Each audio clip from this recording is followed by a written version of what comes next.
마가복음 2장 13절에서 17절까지 말씀 저와 여러분이 교독으로 읽으시고 마지막 절을 함께 읽겠습니다.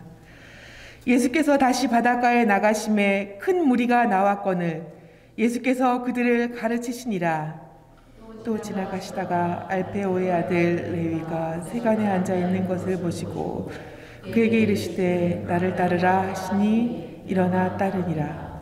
그의 집에 앉아 잡수실 때에 많은 세리와 죄인들이 예수와 그의 제자들과 함께 앉았으니 이는 그러한 사람들이 많이 있어서 예수를 따름이로라.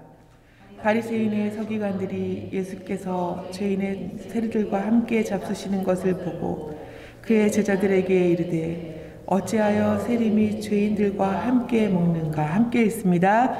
예수께서 들으시고 그들에게 이르시되 강건한 자에게는 의사가 쓸데없고 병든 자에게라야 쓸데있느니라.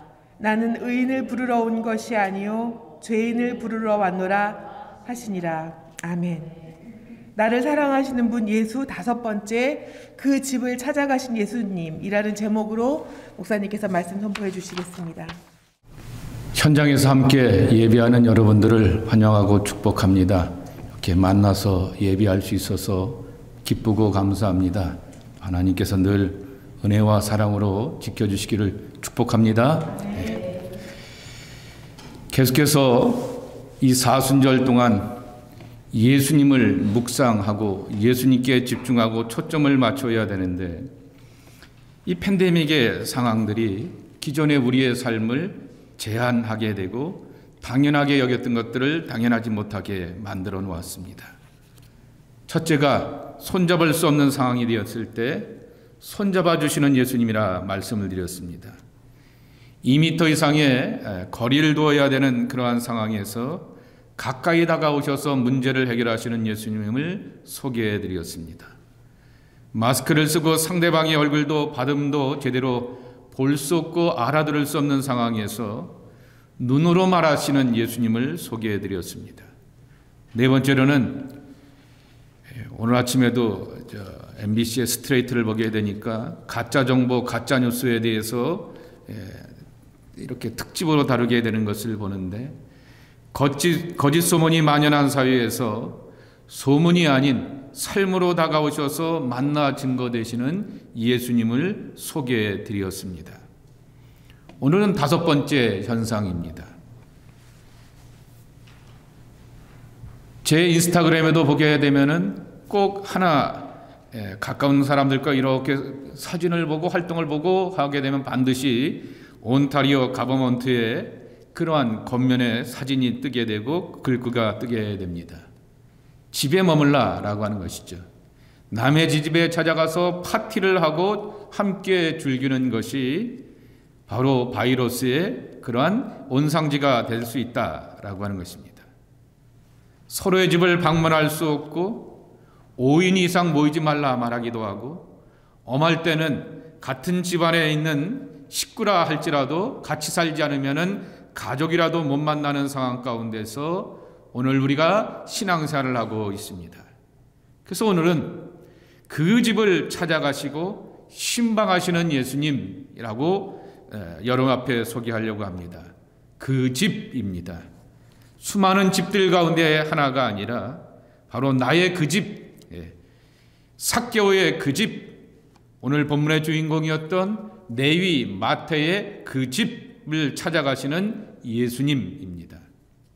실제로 지난 주간에도 우리 교인 가운데 한 분이 갑자기 가벼운 스트로크가 오게 되어서 병원에 입원하시게 되었지만은 병원에 갈 수가 없고 들어보게 되니까 또 확인하게 되니까 가족도 일주일에 한 번밖에 허락하지 않는다라고 하여서 그냥 전화로 유선상으로 기도하고 그를 위하여서 축복할 수밖에 없었습니다.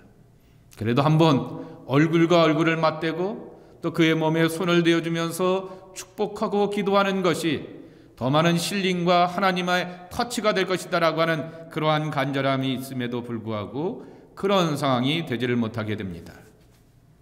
또 한 분은 권사님 가운데, 나이 드신 권사님 가운데 한 분이 열흘이 넘게 몸살로 불편하시다 하셔서 뭐 하나 사들고 대문 앞에 가서 잠깐 드랍하고 가고 그냥 권사님 얼굴을 보고 헬로 하려고 하게 되었더니 이분은 반가워서 집으로 돌아오라고 하게 되는 것입니다. 그렇게 할 수는 없고요. 권사님 대문 앞에 그 앞에만 쓸게요 라고 하게 되니까 그 찬바람 부니까 밖에 있지 말고 안쪽에 있어서 얘기를 하자라고 합니다. 그렇지만 그 방 집 안에 있는 손주들이 오고 가고 있는 것입니다. 권사님의 입장에서는 목사가 오니까 반갑지만은 그러나 또 그 손주들의 입장에서 보게 되면은 아무리 목사가 마스크를 쓰고 있다 하고 기도하러 왔다라고 말하게 되지만은 그러한 낯선 방문에 대하여서 자기들이 알고 교육받은 것에 얼마나 또한 불편해할까라고 하는 것입니다. 다른 가족들이 불편함이 느껴지게 되는 그러한 신방의 상황이라고 하는 것입니다. 집안으로 들어가게 되고 집안으로 모신다라고 하는 의미는 마음을 오픈하여서 자신의 마음과 자신의 삶의 모든 형편을 하나님의 은혜로 치유받기를 원하는 것이 바로 예수님을 모셔드리고 혹은 목회자들과 또 교인들을 함께 모시고 교제하며 예비하는 의미일 것입니다. 오늘 그런 마음을 알고 계셨던 예수님께서 그 집을 찾아가셨다라고 하는 것입니다. 그래서 오늘 마가복음 2장을 보시게 되면은 레위 마태의 부르심을 통하여서 그 집을 찾아가 먼저 잔치를 베푸시는 예수님을 만날 수가 있습니다. 사실은 오늘 작은 제목 하나하나 세 제목이 그 하나만을 가지고도 여러 편의 설교들을 이렇게 나눠서 할 수 있는 것이지만은 그러나 하나하나씩 이렇게 하기보다는 일괄적으로 보려고 합니다. 여러분 오늘 본문을 보시게 되면은 세리 출신이었던 마태의 집에서 예수님께서 식사를 하심으로써 주변에서 그 장면을 지켜보았던 바리새인들에게 엄청난 비난을 받게 되셨습니다. 15절과 16절 말씀해 보게 되면은 그의 집에 앉아 잡수실 때 많은 세리와 죄인들이 예수와 그의 제자들과 함께 앉았더니 이는 그러한 사람들이 많이 있어서 예수를 따름이로라 그랬습니다. 바리새인의 서기관들이 예수께서 죄인 및 세리들과 함께 잡수시는 것을 보고 그랬습니다. 굉장히 문맥에 있어서 어려운 것 가운데 하나가 16절입니다. 바리새인들과 서기관들은 경건치 않는 사람들, 소위 말하는 죄인들과 함께 어울리지 않기 때문에 남의 집에 뭐가 이루어지는지를 지켜볼 이유가 없습니다. 그럼에도 불구하고 예수님이 레위 마태 또 세리 마태의 집에 들어가신 것을 지켜보게 되었고 또 마태의 세리 친구들이 우르르 몰려오는 것을 또 함께 지켜보았다라고 하는 것입니다. 이제 막 공생애를 시작하시게 되었던 예수님의 사역을 비난하기 위함이었던 것입니다. 그러나 예수님은 그 어려운 제약에도 불구하고 마태의 집에 능히 기뻐 들어가셔서 그 속에서 함께 식사를 나누었던 것입니다. 어느 교인집에 가보게 되면 식구라고 하는 액자가 걸려 있습니다. 우리가 잘 아시는 것처럼 같이 앉아서 음식을 먹게 되면 식구가 된다는 글귀입니다. 가만히 그 액자를 보면서 떠오르는 예능 프로그램이 하나 있습니다. 이 프로그램은 팬데믹 전에 굉장히 인기 있는 예능이었습니다. 한 끼 줍쇼이죠. 전국적인 지명도를 갖고 있는 두 연예인이 불쑥불쑥 초인종을 누르고 남의 집을 찾아갑니다. 어설픈 연예인이 그것을 누른다라고 말하게 되면은 큰 신뢰이겠지만은 그러나 두 사람은 워낙 알려져 있는 사람이기 때문에 그러 함께 가게 되는 것이죠. 물론 또한 이렇게 다른 연예인들이 함께 쫓아가게 되지만 항상 이 전국적인 지명도를 갖고 있는 사람들이 늘 뒤에서 받쳐주게 됩니다. 그리고 나서는 함께 만나서 대화하려고 하게 되었을 때 그 강호동의 멘트가 여러분 잘 아시는 것처럼 식구입니다. 센 투박한 경상도 사투리로 어머니, 아버지 같이 함께 식사를 하게 되면 식구라고 하시는데 저희들을 식구로 맞이해 주시겠습니까? 라고 하면서 숟갈을 들이미면서 식구론을 이야기하게 됩니다.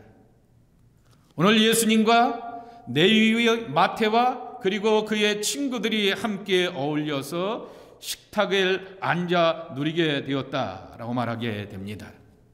그 자리는 바로 레위가 하늘나라의 식탁에 초대받게 되는 자리가 되었고, 그 하늘나라의 식탁에 초대받게 되면서 바로 레위와 그의 친구들이 하나님의 나라의 식구로 초대받는 자리로 격상시켜 주시고 변화시켜 주셨습니다. 더 이상 바리새인들과 서기관들이 뒤에서 수군거리는 그러한 비난의 대상이 아니라 이제는 예수님과 함께 있음으로 말미암아 하나님의 나라의 자녀로서 함께 당당함 가운데서 초대를 받게 되었던 것입니다. 예수 그리스도 안에서 잔치가 있는 삶, 이것을 마태가 경험한 것입니다. 그런데 여기서 더 하나 확인할 것이 있습니다. 이 본문의 병행 본문이었던 마태복음 9장, 누가복음 5장을 보시게 되면은 사실은 마태가 자기의 집으로 예수님을 초대하였다라고 말하게 됩니다. 그러니 호스트가 마태가 되는 것이고 친구들과 더불어서 예수님도 중요한 손님이긴 하지만은 중요한 손님 가운데 하나이고 게스트는 게스트였을 뿐인 것입니다.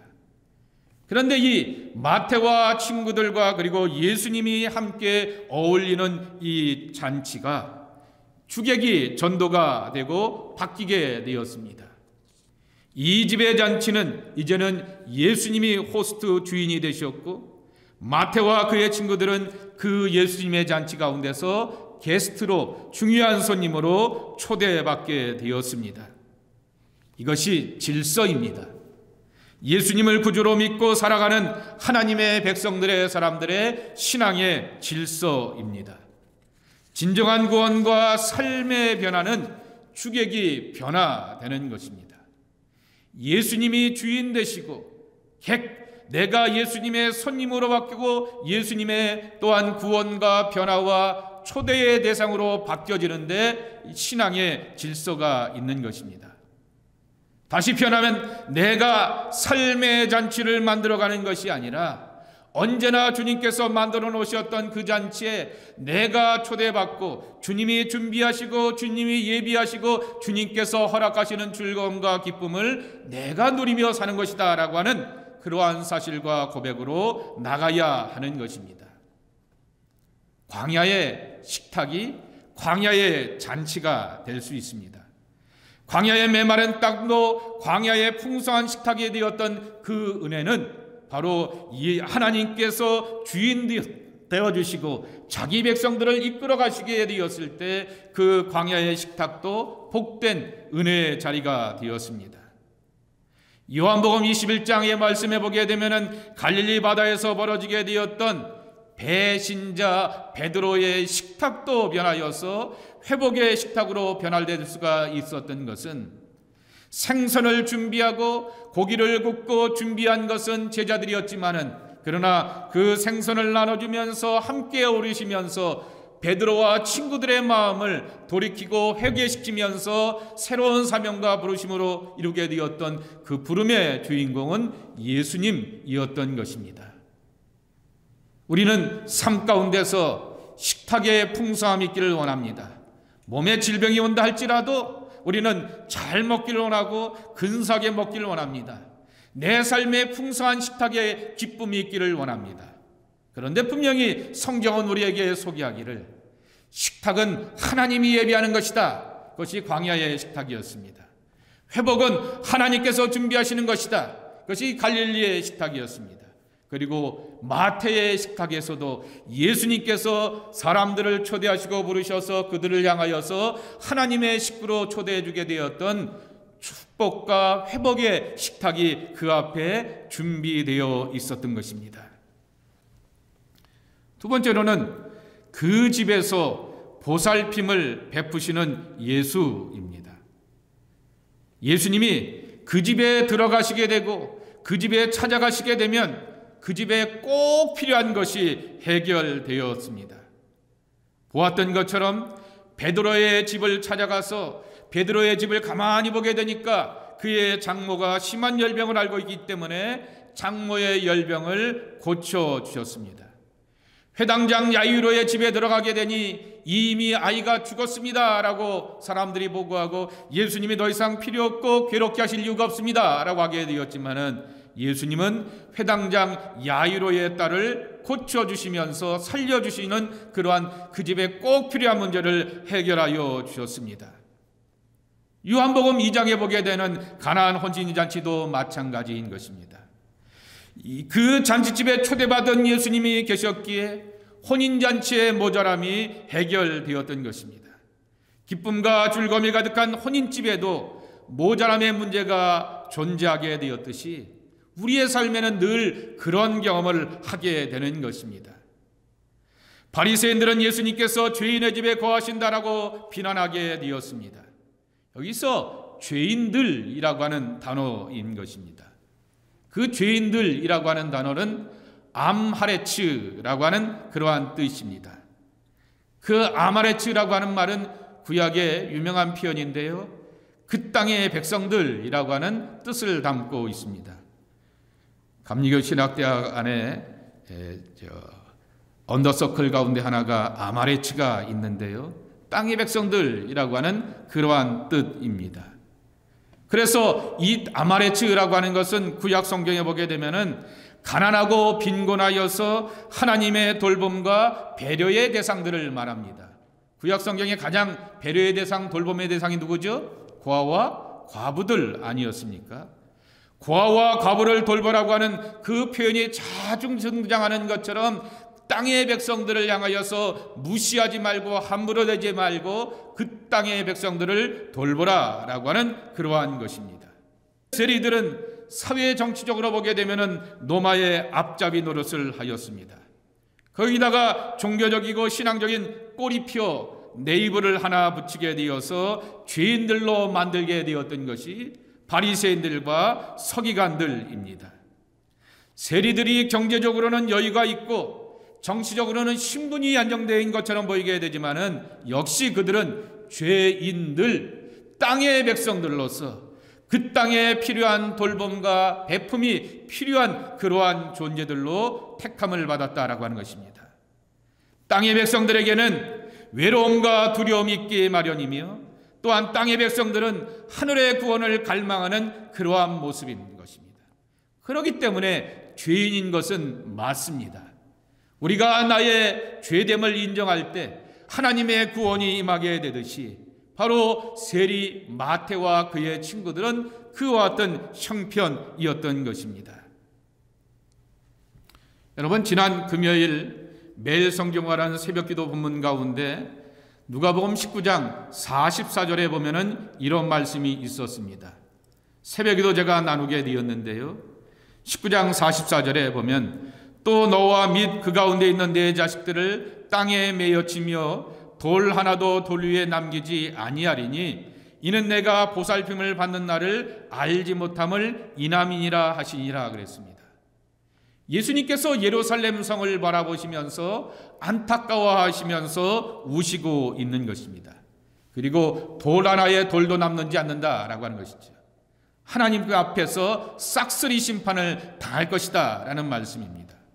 그런데 더 문제는 보살핌을 받는 날을 알지 못함을 이남이라 그랬습니다. 보살핌을 받지 못한 날을 너희들이 경험할 것이다 라는 말씀인 것입니다. 보살핌을 받는 날, 방문의 때라고 하는 그러한 단어인 것입니다. 에피스코페라고 하는 그러한 단어인 것입니다. 이 말은 하나님의 방문을 말하게 됩니다. 하나님께서 우리를 방문하시게 될 때 두 가지를 경험하게 되는 것입니다. 하나는 은혜를 경험하게 되든지 하나는 또한 심판을 경험하게 됩니다. 이것이 대표적인 경우가 아브라함을 찾아오게 되었던 두 천사의 이야기인 것입니다. 하나님의 천사들 둘이 낯선 나그네가 되어서 아브라함의 집에 머물게 되어서 꽃피는 봄이 오게 되면 그 집에 꼭 필요하게 된 생명의 문제를 해결받게 되었습니다. 은혜인 것이죠. 그래서 하나님이 우리로 웃게 만드신다라고 하는 이삭이라고 하는 선물을 누리게 되었습니다. 그런데 이 두 천사가 또 어디를 방문하였냐라고 하면은 소돔과 고모라 성을 향하여서 방문하게 됩니다.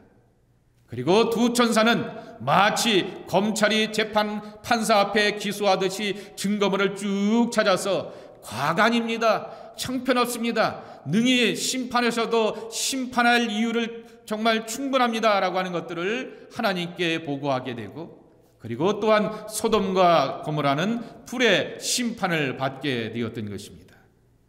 하나님의 보살핌, 하나님의 방문, 이것이 바로 은총이라고 하는 것입니다. 예수님을 통한 하나님의 방문은 은혜와 구원을 우리에게 허락하여 주셨습니다. 마태는 돈도 있었고, 그리고 마태는 또한 쥐도 있었지만은, 그러나 예수님이 나를 따르라 라고 하는 그 부르심 앞에 함께 쫓아갔다라는 말입니다. 여러분, 나를 따르라고 하는 말의 원어적이고 문자적인 뜻은 이것입니다. 나와 함께 길을 걷지 않겠니? 라고 하는 것입니다. 예수님이 함께 길을 걷자라고 하는 예수님의 초대 앞에 기꺼 없고 즐거운 마음으로 따라가게 되었습니다.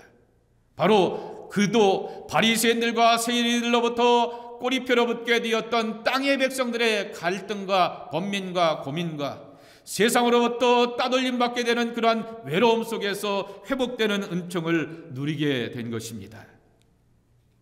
신앙인의 가장 큰 축복은 임마누엘 되시는 예수님이 내 안에 계셔서 돌봐주시고 필요를 지어주시는 은총인 것입니다. 이것을 마태와 친구들은 누리게 되었던 것입니다. 세 번째로 레위의 그 집을 찾아가셔서 구원을 선포하시는 예수님입니다. 오늘 본문을 보시게 되면 바리새인들의 꼬리표가 죄인들이라고 이렇게 이름을 붙이게 되었습니다.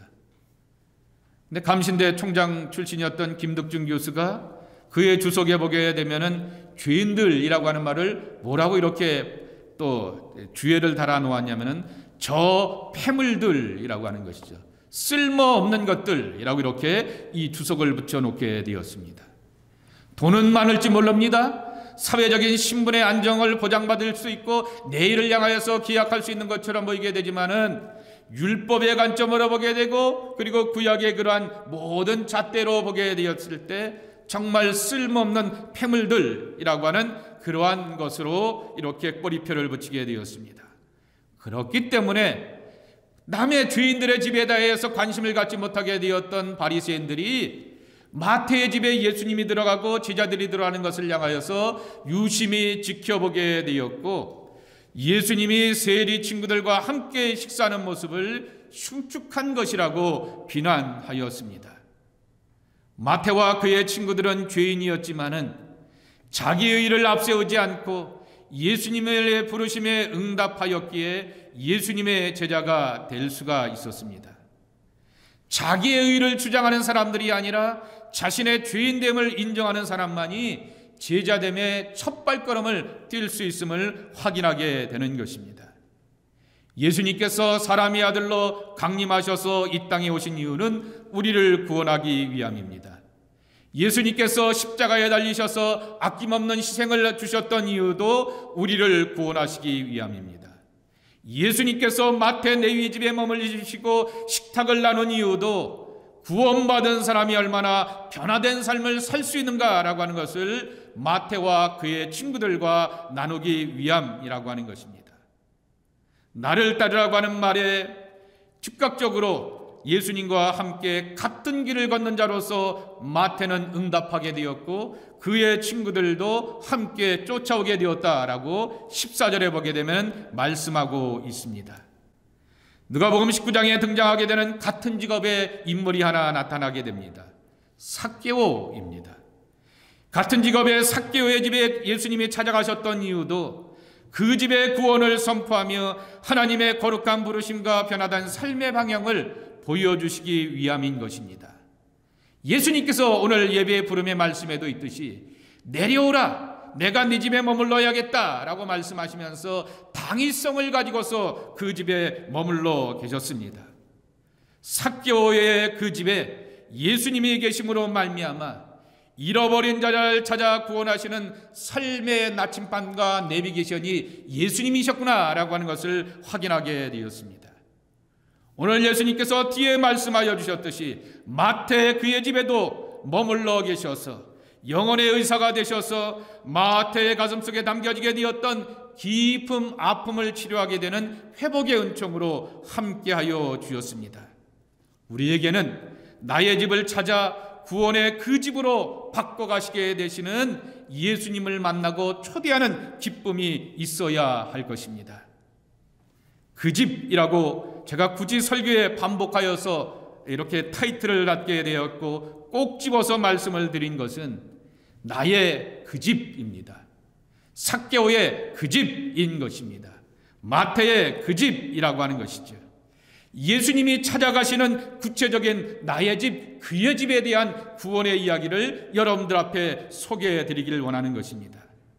예수님은 우리 한 사람 한 사람이 하나님의 아들 되고 딸 되어서 각각 찾아가 주시고 만나 주시는 구체적인 구원의 풍성함을 누리기를 소망하시는 것입니다. 그래서 오늘 레위 마태의 집에 예수님이 계심으로 말미암아 잔치가 있었듯이 여러분의 삶 가운데도 풍성함이 있기를 축복합니다.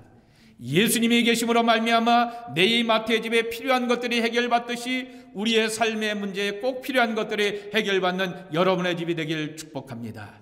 그리고 무엇보다도 예수님이 내 집에 계심으로 말미암아 내 생각이 바뀌고 삶의 자세가 바뀌고 눈이 바뀌어서 하나님의 복음대로 살고 세상을 품고 섬기며 살아갈 수 있는 구원의 백성들, 삶의 변화가 있는 백성들이 예수 안에서 이루어지는 저와 여러분의 모습이 되시기를 주님의 이름으로 간절히 축원합니다.